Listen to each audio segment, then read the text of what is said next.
이번에는 그럼 광합성에 미치는 환경 요인은 뭐가 있을지, 어떠한 조절을 했을 때 광합성이 더 잘 일어나고 혹은 광합성량이 좀 떨어질지 이런 것들을 보도록 하겠습니다. 자, 일단 먼저 광합성에 영향을 주는 요인은 세 가지가 있습니다.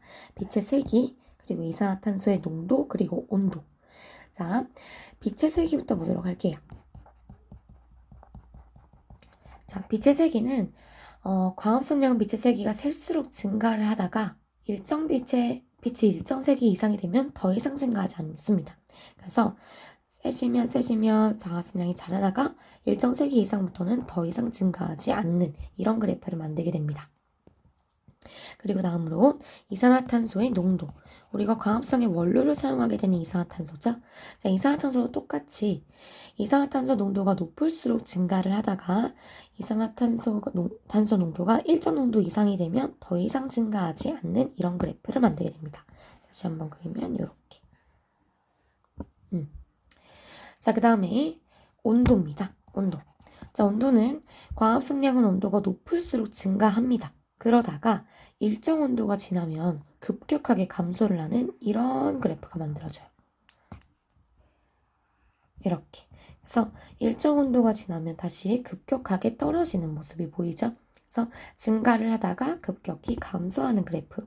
온도 그래프만 빛의 세기와 이산화탄소 농도 그래프랑 조금 다르니까 알아봐 주시고요. 그 다음에 뭐 한 가지 요인이 적당하다고 해서 광합성이 잘 일어나는 것이 아니라 빛의 세기와 이산화탄소 농도, 온도와 같은 환경 요인 모두 알맞게 유지가 될 때 활발하게 일어날 수 있습니다. 그래서 이 세 가지 요인이 모두 적절하게 유지가 돼야 된다는 것과 우리가 이렇게 광합성에 영향을 미치는 환경 요인을 알면 식물의 생장을 이해하고 광합성 농작물의 생산량을 늘릴 수가 있겠죠. 그래서 이런 환경 조절이 조금 중요하다는 것. 이렇게 보실게요. 자, 근데 여기 지금 빛에너지도 있고 이산화탄소도 있으니까 우리가 조금 궁금한 점이 있어. 물은 어떨까? 물론 광합성에 물이 필요로 하겠죠. 근데 물은 뿌리에서부터 계속해서 흡수를 하고 있기 때문에 너무너무 건조해서 물이 막 없는 경우를 제외하고서는 물은 항상 충분해요. 그래서 물이 광합성에 미치는 영향은 그렇게 크지 않다라고 보는 겁니다. 그래서 하나 알아두고 넘어갈게요. 바로 예시 보겠습니다. 검정머리 광합성량을 측정하기 위한 실험 장치며 검정머리에서 1분 동안 발생하는 기포수를 증가시키고 싶대요. 자, 여기서 발생하는 기포는 뭘까요? 광합성의 결과 만들어지는 기체가 되겠죠? 바로 산소입니다. 그래서 기포수를 늘리려면 산소의 양을 많이 만들어야 돼. 그 말인즉 광합성의 산물인 산소를 많이 만들기 위해서는 광합성을 많이 해야겠죠? 그러려면 전등을 켜줘야겠죠. 표본병에 얼음을 넣기보다는 온도를 적정하게 유지를 시켜줘야겠고요. 시험관을 더 높이 설치하는 거는 빛을 잘 보지 못하거나 어쨌든 그렇게 영향을 주지 못할 것 같고요. 전등을 표본병에서 더 멀리 이동시키면 빛에너지를 잘 받지 못할 것 같아요. 자, 그런데 표본병에 탄산수 나트륨을 녹이면 어떻게 될까요?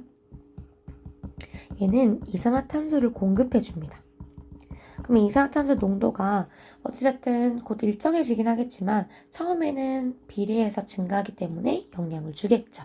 그래서 답은 5번 되겠습니다. 이산화탄소 농도를 높이는 방법. 그래서 이 실험 같은 경우는 이렇게 기포수가 어떤 기포를 의미하는지 이러한 용액을 넣어주는 것이 어떤 의미를 하는지 실험을 통해서 공부하는 겁니다.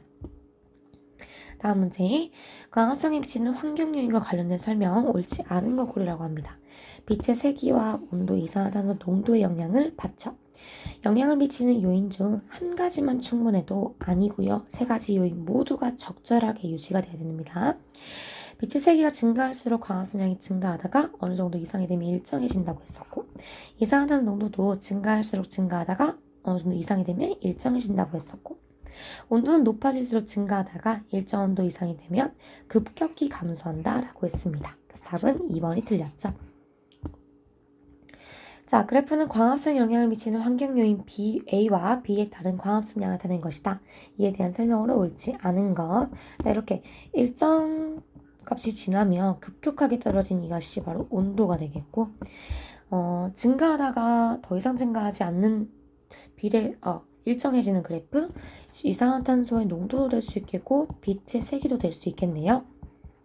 자, 온도는 A에 해당한다. 그렇죠. 빛의 세기는 B에 해당할 수 있겠고요. 광합성량은 이산화탄소의 발생량? 아니죠. 산소의 발생량을 통해서 알 수가 있겠죠. AA의 광합성이 증가하다가 급격하게 감소하는 이유는 온도에 이렇게 민감한 이유는요. 단백질이 온도에 민감해.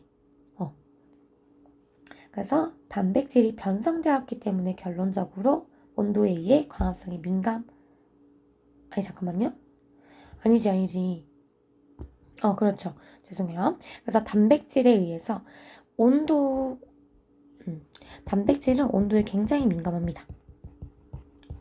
그래서 자기가 적응하고 어떤 자기의 기능을 잘할 수 있는 온도 조건이 있어. 그래서 그 특정 온도가 될 때까지는 점점 기능을 점점 되찾아가다가 특정 온도에서 최적의 기능을 하다가 그 온도가 지나버리면 갑자기 얘가 변성이 됩니다. 바뀌어버린다는 거지. 그러면 제 역할을 제대로 하지 못하겠죠?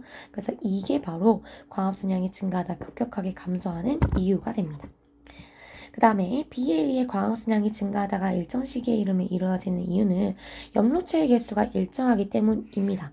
자, 여기서 지금 4번, 5번에 의해서 우리가 왜 이런 그래프를 만들게 되는지 조금 더 자세히 배우고 있는 건데요.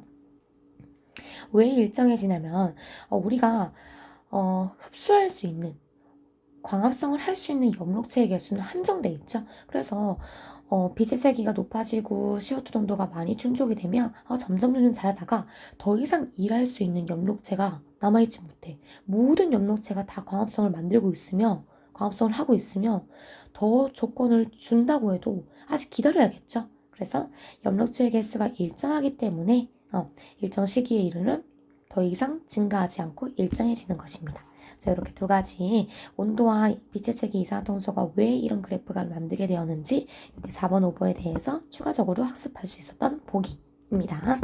그래서 답은 3번 틀렸죠?